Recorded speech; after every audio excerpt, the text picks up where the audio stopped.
திராவிட இயக்கங்கள் முன்வைக்கிற பெரியார், அண்ணா, கலைஞர், சமத்துவம், சமூக நீதி, சுயமரியாதை என்ன பேசினா பூமர்ன்றான். டே பூமர் அறுக்காதரா, போர் அடிக்காதரா, என்னென்னமோ உளறிட்டு கிடக்காரு.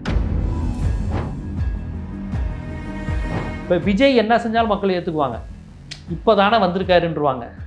உங்ககிட்ட தான் எல்லாரும் செய்வாங்க. இப்போ விஜய் கட்சியில் யாருமே விஜய் ரசிகர்கள் கிடையாது, எல்லாருமே வெளியிருந்து வந்தவங்க தான். இதை நீங்கள் சொன்னீங்கன்னா அவங்க காதில் ஏறாது. திமுக பண்ணலையா அப்படின்ட்டு போயிடுவாங்க ஒரே வார்த்தையில்.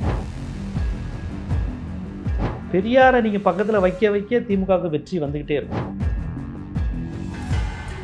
சனாதனம்னா வடக்கு பிரச்சனையாயிருமோ, இந்துக்களை ஒழிக்கணும் மாற்றிடுவாங்களோ அப்படின்னு பதறக்கூடாது. தொடர்ந்து பேசுங்க, வழக்கு வந்தால் வாங்குங்க, ஒன்றும் பிரச்சனை இல்லை. வாழ்க தமிழ்நாடு. மக்களை பிரிக்கும் சனாதனம் நிச்சயம் ஒழிக்கப்பட வேண்டும். விஜய் அதிகம் சேதாரம் ஏற்படுத்துனது விடுதலை சிறுத்தைகளை. திமுகவுக்கு ஆட்சி போயிடுச்சு.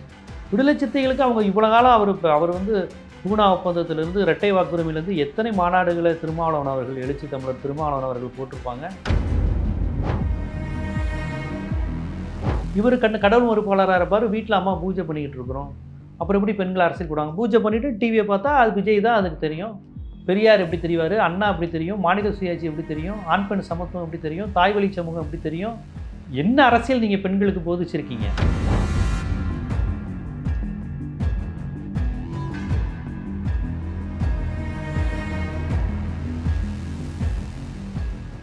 ஆச்சி மசாலா, எந்த சமையலும் ருசி தேடும் ரகசியம். 20 ரூபாய். வாப்தமிழா பல்ஸ் பார்வையாளர்களுக்கு வணக்கம். பத்திரிகையாளர் ஜீவசகாப்தன் ஒன்றர் இருக்கிறார், அவருடன் பேசலாம். வணக்கம் சார். திமுக மாவட்ட செயலர்கள் கூட்டம் நடந்திருக்கு. அதில் ஸ்டாலின் ஒரு கேள்வி எழுப்பியிருக்கார், நம்ம ஏன் தோத்தோம் அப்படிங்கிறத நம்ம ஆய்வு செய்யணும் அப்படின்னு சொல்லி. இந்த கேள்விக்கான உங்கள் பதில் என்ன? திமுக ஏன் தோத்துதுன்னு நினைக்கிறீங்க? கட்சியில் இளைஞர்களே இல்லையே. 2 திராவிட கட்சிகள், முற்போக்கு, இடதுசாரி, எந்த கட்சியிலும் இளைஞர்கள் எல்லாம் சினிமாக்காரங்க பின்னாடி இருக்கிறாங்க, அண்ணாமலை பின்னாடி இருக்கிறாங்க, நாம் தமிழர் பின்னாடி இருக்கிறாங்க. அப்போ இளைஞர்களுக்கு கதை சொல்லிகள் தேவை. கதை சொல்லிகள், மாய உலகத்தை கட்டமைக்கிறவங்க, கவர்ச்சியாக பேசுகிறவங்க, மாயஜாலங்கள் நிகழ்த்துறவர்கள் பின்னால் இளைஞர்கள் போகிறாங்க. வேறு ஒன்றும் இல்லை சார். உங்களுக்கு ஒரு சின்ன வயசில் ஒரு கதை சொல்லுவாங்க. ஒருத்தன் பிபி ஊதிக்கிட்டே வருவான், எலியெல்லாம் போய் கடலில் விழுந்துடும். அவன் ஏதோ சன்மானம் தரமாட்டார் ராஜா. உடனே அந்த பிபி ஊத குழந்தைங்கள்லாம் போய் கடலில் உடனே எல்லாரும் கெஞ்சி கதறி இது பண்ணுவாங்க. அது மாதிரி தான் மதவாதம், சாதியவாதம், சினிமா வெறி, இதுங்கிறது குழந்தைகளுக்கும் இளைஞர்களுக்கும் பேன் இருக்குது. திராவிட இயக்கங்கள் முன்வைக்கிற பெரியார், அண்ணா, கலைஞர், சமத்துவம், சமூக நீதி, சுயமரியாதை என்ன பேசினா பூமர்ன்றான். டே பூமர் அறுக்காதரா, போர் அடிக்காதரா, என்னென்னமோ உளறிட்டு கிடக்காரு. இல்லைப்பா இடஒதுக்கீடுனால தான் நான் படித்தோம். போட்டா நாங்கள் எங்கள் அம்மா அப்பா படிக்க வச்சாருங்கிறான். அவனுக்கு அந்த வரலாறு தேவையில்லை. அந்த இடஒதுக்கீடு மூலமாக 2வது தலைமுறை படிக்க ஆரம்பிச்சிட்டான். எல்லாமே கிடச்சிருச்சு. ஒரு வன்னி இருக்குது, ஆதி திராவிடம் இருக்குது, கோணா இருக்குது. அவன் ஒரு மாதிரி சொத்து நல்லா சாப்பிட்றான், ஆன்லைனில் ஆர்டர் பண்ணுறான். உலகமே வேற ஆயிடுச்சு. நீங்கள் அவங்கள்ட்ட போய் 60 வருஷத்துக்கு முன்னாடி நம்ம தாத்தா கோணம் கட்டன் தான் இருந்தார், நம்மலாம் தோலில் துண்டு போட முடியல தெரியுமான்னு கேட்டால் அவன் இரிட்டேட் ஆகிறான். என் ரேஞ்ச் என்ன? இன்றைக்கி ஆன்லைனில் போட்டால் எனக்கு எல்லாமே கிடைக்குது. கஞ்சிக்கு வழி இல்லாமல் நம்ம இருந்தோமா? அது பெரியாரும் நீதி கட்சியும் படிக்க வச்சாங்க. போயா அப்படிங்கிறான். தம்பி, இந்த தொழிற்சங்க உரிமை போராட்டங்கள், இந்த உரிமைகள், கர்ப்பிணி பெண்களுக்கான மகப்பேறு விடுமுறை, இதற்கெல்லாம் இடதுசாரி இயக்கங்கள் போராடிய வரலாறுனா எரிச்சலாக இருக்குது. போயா எம்என்சி நாளைக்கு ஹெச்ஆர்ட்ட பேசுகிறேங்களா? லைஃப் ஸ்டைலே அவனுக்கு வேறு மாதிரி போயிடுச்சு. இதையெல்லாம் உணர்ந்து இந்த குழந்தைகளுக்கு பேசணும். குழந்தைகள் இளைஞர்கள் சுயநலமாயிட்டாங்க, நுகர்வு கலாச்சாரத்துக்கு பலியாயிட்டாங்கன்னு ஒரு பக்கம் இருந்தாலும், வேறு வழி இல்லாமல் இந்த முற்போக்கு இயக்கங்கள் கொஞ்சம் பேட்டனை மாற்றிக்கிட்டு வேறு வழி இல்லை, அவனுக்கு புரிந்த மொழியில் புரிகிற மாதிரி பேசக்கூடிய தன்மைக்கு போயாகணும். இல்லைனா இயக்கம் அழிஞ்சிரும். ஏன்னா இளைஞர்கள் யாருமே உங்கள் பக்கம் இல்லைனா இப்படி எல்லாருமே 57 இருந்தால் ஸ்டார்ட் ஆகுறான். இயக்கங்களை ஆதரிக்கிற நபர்கள். ஆனால் பிஜேபியில் இளைஞர்கள் இருக்கிறாங்க. அண்ணாமலை பின்னாடி இளைஞர்கள் வந்தாங்க, சீமான் பின்னாடி இளைஞர்கள் இருக்கிறாங்க. அப்போ எதெல்லாம் வலதுசாரி சக்தியோ அதன் பின்னாடி இளைஞர்கள் இருக்கிறாங்க. அதில் ஒரு ஸ்டைல் இருக்குது அவனுக்கு, அதில் ஒரு ஹீரோயிசம் இருக்குது. ஹிட்லர், முசோலினி, ராஜபக்சே, இவங்களும் இப்படி தான் மக்கள் ஆதரவில் தான் ஜெயிச்சாங்க. நீ உலகமே வலதுசாரிகள் பக்கம் தானே இருக்குது. ட்ரம்ப்பு ரைட் விங் தானே உலகம் இருக்குது. உலகமே ரைட் விங் பிடியில் தானே இருக்குது. அதனால் இளைஞர்களுக்கு ஜெயிச்சுக்கிட்டே இருக்குல்ல. வலதுசாரி முதலாளித்துவ சிந்தனைகள் ஜெயிச்சுக்கிட்டே இருக்கணும்னா அது மீது ஒரு மோகம் இருக்குது.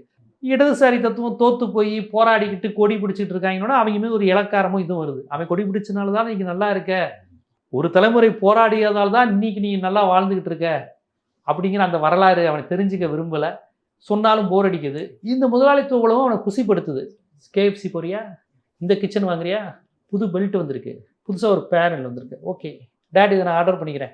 வேற ஒரு அரசியலுக்குள்ளே போகிறான், வேற ஒரு உலகத்துக்குள்ளே போகிறான். அது அவனை சாப்பிட்டுக்கிட்டே இருக்க தோணுது, ட்ரெஸ் பண்ணிக்கிட்டே இருக்க சொல்லுது.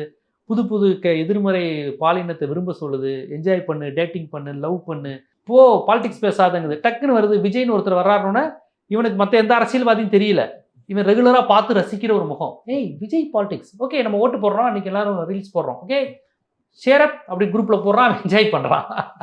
விஜய் வந்தால் ஊழல் ஒழியுமா, சாதி ஒழியுமா, அது அவனுக்கு தேவையே இல்லை. எங்களுக்கு பிடித்த நபர், எங்களுக்கு தெரிஞ்ச நபர், எங்களை மாதிரியே டான்ஸ் ஆடுற ஒரு நபர் வந்திருக்காருன்னா அவனுக்கு அது ஜாலியாக இருக்குது. புரியுதுங்களா?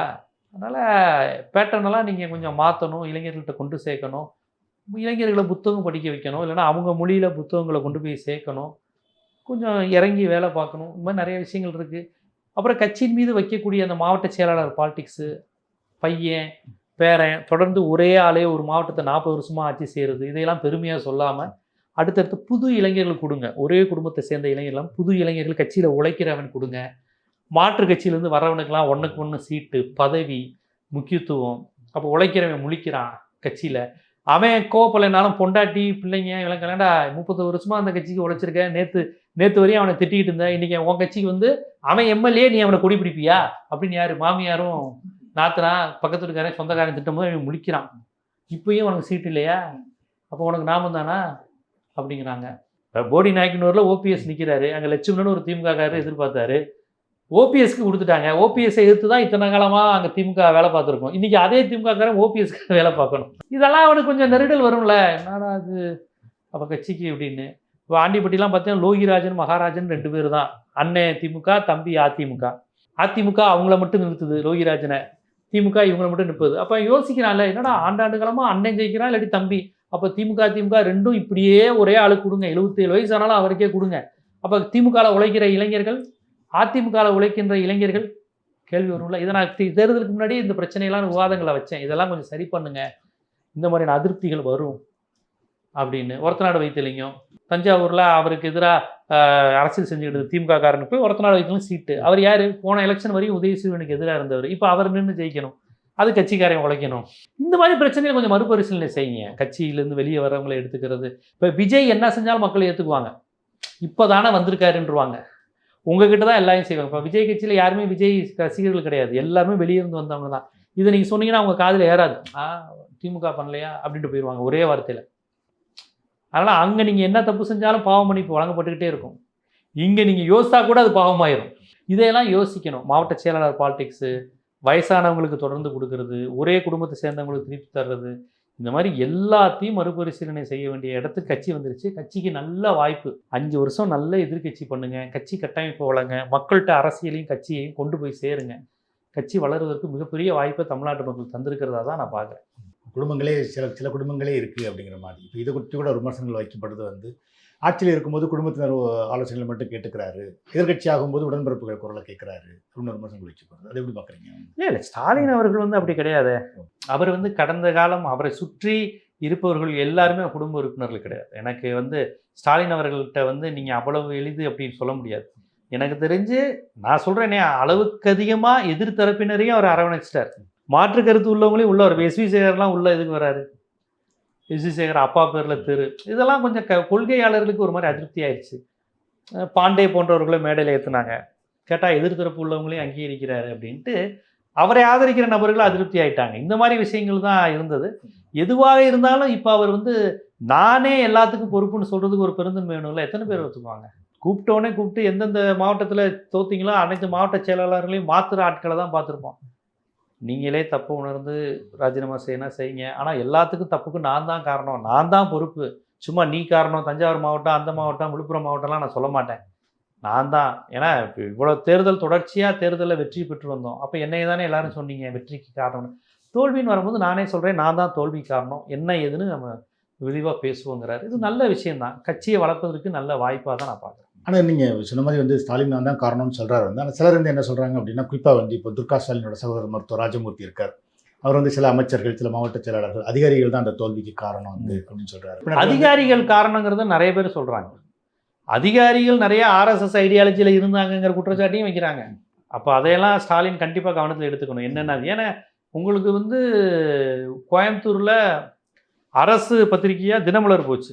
தினமலரை வந்து மாணவர்களுக்கு அனுப்புனாங்க.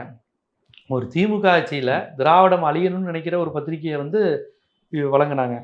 அப்போ இதெல்லாம் பெரிய பிரச்சனையாச்சு. ஆர்எஸ்எஸ் சாகா வகுப்புகள் கோயம்புத்தூரில் நடந்துச்சு. இதை தட்டி கேட்ட தந்தை பெரியார் திராவிட கழக தொண்டர்கள் கைது செய்யப்பட்டாங்க. அதையெல்லாம் நம்ம அன்னைக்கே கண்டித்து பேசியிருந்தோம். இது என்னது, இது திராவிட பெரியார் ஆட்சியில் ஆர்எஸ்எஸ் விழா பள்ளிக்கூடங்களில் நடக்கலாமான்னு. அப்போ இதெல்லாம் அதிகாரிகளுடைய செயல்பாடாக போனப்போ அதையெல்லாம் நமக்கு அதை தான் இப்போ எல்லாம் உட்காந்து பரிசீலனை செய்யணும். அதிகாரிகள் எங்கெங்கே கோட்டை விட்டோம், எங்கெங்கே உள்ளே வந்தாங்க. அதாவது இவங்க திராவிட கொள்கையை அழுத்தமாக பேசினாலே போதுங்க. சாதி ஒழிப்பு, சமூக நீதி, இடஒதுக்கீடு, டெல்லி எதிர்ப்பு, வடவர் எதிர்ப்பு. வட இந்தியர்கள் எண்ணிக்கை அதிகரிச்சிருச்சு தமிழ்நாட்டில். இது குறித்து நான் பலமுறை வீடியோ போட்டேன். வட இந்தியர்கள் அதிகரிச்சிட்டா அப்புறம் எப்படிங்க திமுக அதிமுக ஓட்டு விழும்? அவங்க பிஜேபி தானே ஓட்டு போடுவாங்க.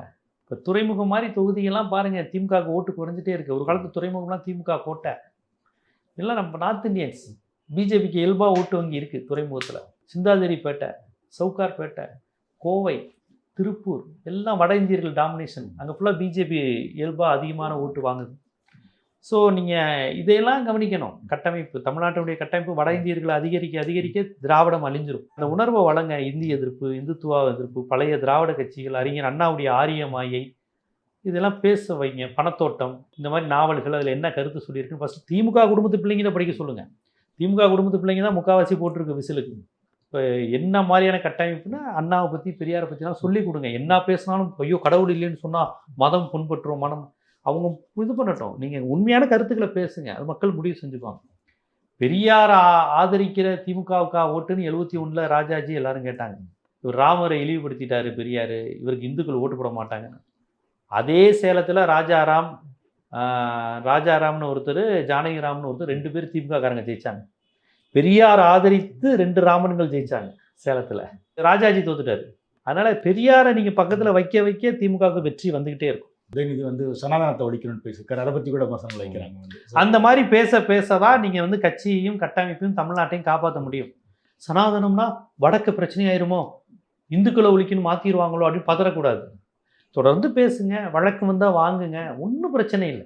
நீங்கள் இப்படி பேச தான் தொண்டர்களுக்கும் மக்களுக்கும் உங்களுக்கு மரியாதை வரும். சொல்லுங்கள், சனாதனங்கிறது இந்து மதத்தை ஒழிப்பதில்லை, சனாதனங்கிறது ஏற்றத்தாழ்வு, சனாதனங்கிறது இந்துக்களுக்கு எதிரானது. இதை பேசுனா ஒன்றும் பிரச்சனை இல்லை. அதெல்லாம் மக்கள் பார்த்துக்குவாங்க. ஆனால் இதுக்கு எதிராக வாதம் வைக்கிறவங்க அந்த தலித்துகளுக்கு இவங்க என்ன செஞ்சாங்க அப்படிங்கிற ஒரு கேள்வி வைக்கிறாங்க. இப்போ ஆட்சி இருக்கும்போது வேங்கை வயலிருந்து எவ்வளோ விஷயங்கள் நடந்தது அப்போ இவங்க என்ன பண்ணாங்க? வேங்கை வயல் தான். அப்போ வேங்கை வயலுக்கு இப்போ ஜெயிச்சவங்க என்ன பண்ணியிருக்கிறாங்க? ஏங்க, வேங்கை வயலுங்கிற ஒரு விவகாரத்தை வச்சு ஒரு ஆட்சியை மாற்றுறதெல்லாம் தலித் மக்களுக்கான அதிகாரம் என்ன? ஒட்டுமொத்தமாக தலித் மக்கள் வாழ்க்கை எந்த அளவுக்கு உயருது? இந்த திராவிடம் என்ன பண்ணுச்சு? இடதுசாரிகள் என்ன பண்ணாங்க? இதுதான் தேவை இன்னைக்கு தலித் மக்களை ஒரு சினிமா மோகியா ஆக்கி இது பண்ணக்கூடாது. தலித் மக்களுக்கான அரசியல் என்பது சமூகத்தில் அவங்க என்னவா இருக்கிறாங்க, இந்து உளவியல் அவங்களை எப்படி ஆக்கியிருக்கு, சாதி உளவியல் எப்படி ஆகியிருக்கு, அந்த உளவியலை தகர்க்க தலித் அல்லாதவர்களிடம் அரசியல் செய்யணும், தலித் மக்களிடமும் அரசியல் செய்யணும். 2 பேர்ட்டையும் பெரியாரை கொண்டு போய் சேர்க்கணும், அம்பேத்கரை கொண்டு போய் சேர்க்கணும். இது மாதிரியான அரசியல் தான் உங்களுக்கு தலித் அரசியலுக்கு மாற்றிய ஒழிய யாரோ ஒரு நபருக்கு தலித்துக்கு மாவட்ட செயலாளர் எண்ணிக்கை கூட கொடுத்துட்டா மட்டும் அது மாறிடாது. வன்னியருக்கு கொடுக்குற மாதிரி தலித்துக்கு கொடுக்கணும்னு கேட்குற கேள்வி சரிதான். சமூகத்தில் என்ன இருக்கோ அதை எதிர்கொலிக்குது. அதை கொஞ்சம் கொஞ்சமாக தான் செய்ய முடியும். அதை செய்யணும் அப்படிங்கிறது தான் நம்முடைய கோரிக்கையும். இன்னும் இங்கே ஒரு தீண்டாமை நடந்துருச்சு, அங்கே ஒரு பெண் பாலியல் வன்கொடுமை நடந்துருச்சு, இதற்கு காரணம் பெரியார் அரசு, திராவிடம்னு ஆர்எஸ்எஸ் பரப்புகிற வதந்திக்கெல்லாம் நம்ம பதில் சொல்லக்கூடாது. அது திட்டமிட்டு பரப்புகிற வதந்தி, அது உண்மை கிடையாது. இது மாதிரி ஆர்எஸ்எஸ் சொல்கிறது ஒரு பக்கம் இருக்குது. இன்னொரு சைடு தலித் அறிவுஜீவிகள் சிலரும் கூட என்னென்னா, குறிப்பாக திராவிட இயக்கங்கள் பிராமண ஆதிக்கத்தை எதிர்த்த அளவுக்கு இடைநிலை சாதிகளோட ஆதிக்கத்தை எதிர்க்கலை. இன்றைக்கி தலித்துக்களுக்கு எதிரான வன்முறை அப்படிங்கிறது அதிகமாக இடைநிலை சாதிகளால் தான் செய்யப்படுது அப்படின்னு ஒரு குரலை வைக்கிறாங்க. ஏன்னா இன்றைக்கி பார்த்திங்கன்னா இந்த எலெக்ஷனில் திமுக தோற்றதுக்கு தலித்துகளோட ஓட்டு பெருமளவு வரல அப்படிங்கிறது ஒரு காரணமாக சொல்லப்படுது. ஆமாம், தலித்துகள் ஓட்டு முழுக்க விஜய்க்கு தான் போயிருக்கு. அதுக்கு வருத்தப்பட வேண்டியது விடுதலை சிறுத்தைகள் தான். விடுதலை சிறுத்தைகள் ஒரு கட்சியவே பெரிய பாதிப்புக்கு ஏற்படுத்தினது விஜய் தான். விஜய் அதிக சேதாரம் ஏற்படுத்தினது விடுதலை சிறுத்தைகளை. திமுகவுக்கு ஆட்சி போயிடுச்சு. விடுதலை சிறுத்தைகளுக்கு அவங்க இவ்வளோ காலம் அவர் பூனா ஒப்பந்தத்திலிருந்து இரட்டை வாக்குரிமையிலேருந்து எத்தனை மாநாடுகளை திருமாவளவன் அவர்கள், எழுச்சி தமிழர் திருமாவளவன் அவர்கள் போட்டிருப்பாங்க. அதையெல்லாம் புரிந்து கொள்ளாத இந்த ரசிகர்கள் விஜய் ஆழ்த்தோட்ட பூபதியும் டான்ஸ் ஆனோன்னு போயிருக்கிறாங்கன்னா ரொம்ப வேதனைக்குரிய ஒன்று, வருத்தத்துக்குரிய ஒன்று. ஸோ தலித் அரசியல் பேசுகிறவங்க கோவப்பட வேண்டியது விஜயை பார்த்து தான். நாங்கள் இவ்வளவு கட்டமைப்பு, ஐஐடி தாசர், ரெட்டைமலை சீனிவாசன், எம்சி ராஜா, இவ்வளவு அரசியல் பேசணும், நாங்கள் எந்தெந்த தலைவர்களெல்லாம் நாங்கள் கொண்டு வந்தோம், மீனாம்பாள் சிவராஜன், இவங்க அரசியல் பேசியிருக்கோம், இவ்வளோ அறிவுபூர்வமான சமூகம் பறையர் சமுதாயம். ஐடிதாசர் அன்னைக்கே பார்ப்பன எதிர்ப்பு பேசியிருக்காரு, அன்னைக்கே தமிழ் தேசியம் பேசியிருக்கிறாரு, அந்த வரலாற்றை தொடர்ச்சி நாம வேலூரில் உள்ள பறையர்கள் அன்னைக்கே நீதி கட்சிக்கு முன்னாடியே ஆங்கிலம் படித்தவர்கள். அப்படி ஒரு தொடர்ச்சி நமக்கும் வெள்ளைக்காரர்களுக்கு உண்டு. அப்படி ஒரு சனாதன எதிர்ப்பு உண்டு. ரெட்டமலை சீனிவாசன் தான் காந்திக்கு டால்ஸ்டாயை அறிமுகப்படுத்தினாரு, திருக்குறளை அறிமுகப்படுத்தினாருன்னு இவ்வளோ பெரிய வரலாற்று தொடர்ச்சி இன்று பறையர் அரசியலுக்கு உண்டு. அந்த பறையர் அரசியல் இன்னைக்கு ஆழ்தோட்ட பூபதி நானாடான்னு கேட்டோன்னே கை தட்டிட்டு போயிட்டாங்கன்னா, நீங்கள் அப்போ தலித் மக்களிடம் அயோத்திதாசரையோ ரெட்டமலை சீனிவாசனையோ MC ராஜாவையோ M சிவராஜ் அவர்களையோ மீனாம்பாள் அவர்களையோ சத்தியவாணி முத்துவையோ உங்களுக்கு ஆயக்குடி பொன்னம்பாளையோ யாரையுமே கொண்டு போய் சேர்க்கலையே நீங்கள். 1989 உங்களுக்கு மூப்பனாரை முதலமைச்சராக வேட்பாளரை நிப்பாட்டி பிரச்சாரம் செய்கிறாங்க. தென்காசி பக்கம் போகும்போது அருணாச்சலம் கூட முதலமைச்சர் ஆகலாங்கிற அளவுக்கு பிரச்சாரம் செஞ்சாங்க. அருணாச்சலம் முதலமைச்சர் ஆகலாம் அப்படின்னு. அந்த அளவுக்கு தேவேந்திர குல வேளாளர் அரசியல் தமிழ்நாட்டில் இருந்தது. 71 ஒரு தேவேந்திர குல வேளாளர் அமைச்சர், திமுக அமைச்சரவையில். இந்த மாதிரி வளர்த்து வைச்ச நிலையில் ஒரு விஜய்னு ஒரு நடிகர் வந்தால் நாங்கள் விசில் அடிச்சுட்டு போயிடுவோம், அருந்ததிகளுக்கான உள்ளீடு ஒதுக்கீடெல்லாம் எங்களுக்கு முக்கியம் இல்லை, விஜய் தான் முக்கியம் எங்களுக்கு அப்படின்னு அருந்ததிகள் போயிருக்கிறாங்க. எவ்வளோ பெரிய வரலாறு அருந்ததிகளுக்கு உண்டு. நீதி கட்சி காலத்தில் உங்களுக்கு மிகப்பெரிய ஜெகநாதன் மாதிரியான அருந்ததிய தலைவர்கள் நீதி கட்சி காலத்தில் ஒரு பார்ப்பனர் பெரியாரை திட்டான்னு சொல்லி அப்படியே அடிச்சிருக்கிறார். ஒரு அருந்ததியர் ஒரு பார்ப்பனர் அடிச்சிருக்காரு 100 வருஷத்துக்கு முன்னாடி. அந்த அளவுக்கு பார்ப்பன எதிர்ப்பும் ஒரு சுயமரியாதை உணர்வும் கொண்ட சமுதாயம் அருந்ததிய மக்கள். ஜெகநாதன் அவருடைய சட்ட மேலவை உரைகள் அவ்வளோ ஃபேமஸ். அவ்வளோ பெரிய வரலாற்று பாரம்பரியம் மிக்க அருந்ததிய சமுதாய மக்கள் இன்னைக்கு நடிகர் விஜய்க்கு ஓட்டு போட்டிருக்கிறாங்க. அயோத்திதாசர் காலத்திலேயே அரசியல் விழிப்புணர்வு பெற்றவங்க. இங்கே இருக்க ரிப்பன் பில்டிங்கில் அயோத்திதாசருடைய வரலாறு சொல்லும். இன்னைக்கு நடிகர் விஜய் பக்கம் போயிருக்கிறாங்க. இதையெல்லவா தலித் ஆய்வாளர்கள் யோசிக்கணும். அதை விட்டுட்டு திராவிட இயக்கத்தை சாடுவதும் இடதுசாரி இயக்கத்தையும் முற்போக்கு இயக்கங்களையும் தமிழ் தேசிய அமைப்புகளையும் எதிராக திருத்தி பார்ப்பது வரலாற்றில் அவர்கள் செய்கின்ற பெரும் பிழை.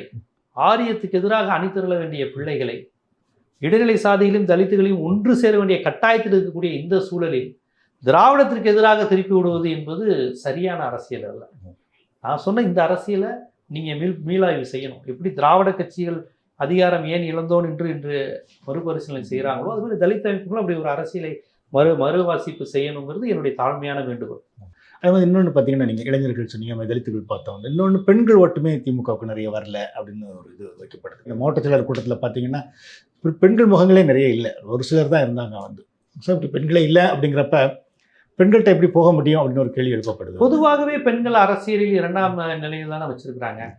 குடும்பங்கள்கிட்ட பெண்கள்கிட்ட அரசியல் பேசுறது இல்லை, கடவுள் மறுப்பு பேசுறது இல்லை. நாத்திய பெண்கள் இவர் கடவுள் மறுப்பாளராக இருப்பார், வீட்டில் அம்மா பூஜை பண்ணிக்கிட்டு இருக்கிறோம், அப்புறம் எப்படி பெண்கள் அரசியல் கூடாங்க? பூஜை பண்ணிட்டு டிவியை பார்த்தா அது விஜய் தான் அதுக்கு தெரியும். பெரியார் எப்படி தெரிவார், அண்ணா எப்படி தெரியும், மாநில சுயாட்சி எப்படி தெரியும், ஆண் பெண் சமத்துவம் எப்படி தெரியும், தாய் வழி சமூகம் எப்படி தெரியும்? என்ன அரசியல் நீங்கள் பெண்களுக்கு போதிச்சிருக்கீங்க?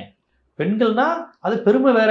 எனக்கு கடவுள் நம்பிக்கை இல்லை, பட் வீட்டுக்காரம்மா ஒரு பூஜை செய்யாமல் விடாது, எல்லா விரதமும் இருக்கும், இதில் பெருமை வேற.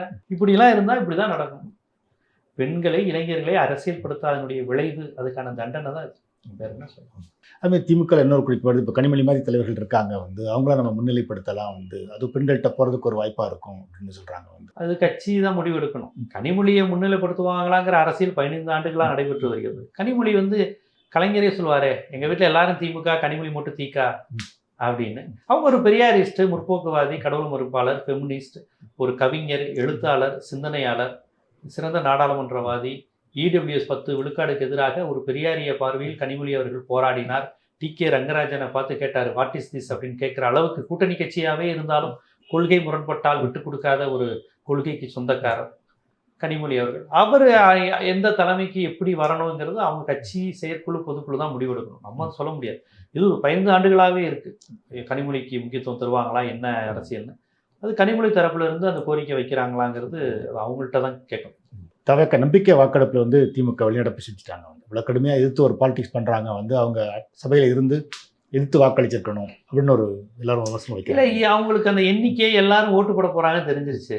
நம்ம எதிர்த்து வாக்களிச்சா என்ன இல்லாட்டி என்ன அப்படிங்கிற மாதிரி அந்த ஒரு இதில் தான் வெளியே போயிருக்காங்கன்னு பார்க்குறோம். இப்போ எதிர்த்து ஓட்டு போட்டிருந்தாலும் இப்போ கவர்மெண்ட் நின்றுருக்க தானே போகுது.